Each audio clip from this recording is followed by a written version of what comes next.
சதாசிவசமாரம்பாம் சங்கராச்சார்யமத்யமாம் அஸ்மதாச்சார்யபர்யந்தாம் வந்தே குரு பரம்பராம். ஓம் ஸ்ரீ சாய்ராம். பகவான் ஸ்ரீ சத்யசாய் பாபாவின் பொற்பாதங்களுக்கும் இங்கு சூக்ஷ்மமாக அமர்ந்திருக்கும் நம் சச்சிதானந்த குருவின் பொற்பாதங்களுக்கும் எனது அனந்த கோடி நமஸ்காரங்கள். மற்றும் இங்கு குழுமியிருக்கும் அனைத்து தெய்வ பிறவிகளுக்கும் எனது நன்றிகளும் நமஸ்காரங்களும் உரித்தாகுக.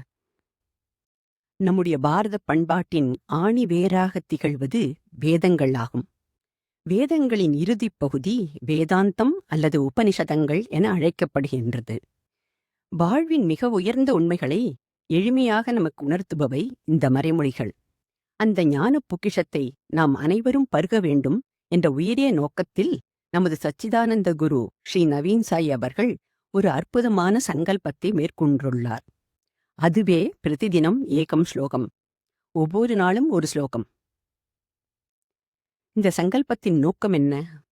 பரந்து விரிந்த உபனிஷத் கடலில் இருந்து முத்துக்களைப் போன்று 100க்கும் மேற்பட்ட ஸ்லோகங்களை சுவாமி நமக்காக தேர்ந்தெடுத்துள்ளார். தினமும் ஒரு ஸ்லோகம், அதன் பொருள் மற்றும் வாழ்வியல் விளக்கம் என தொடர்ந்து இந்த ஞான பயணம் நடைபெற உள்ளது. இந்த முயற்சியினால் என்ன பயன்? அன்றாட வாழ்க்கையில் பரபரப்பில் சிதறிப்போகும் நம் மனதை ஒருமுகப்படுத்த இந்த தினம் ஒரு ஸ்லோகம் மருந்தாக அமையும். சமஸ்கிருத மொழியில் உள்ள ஆழ்ந்த உண்மைகளை எளிய தமிழில் நாம் உணர்ந்து கொள்ள இது ஒரு நல்வாய்ப்பு.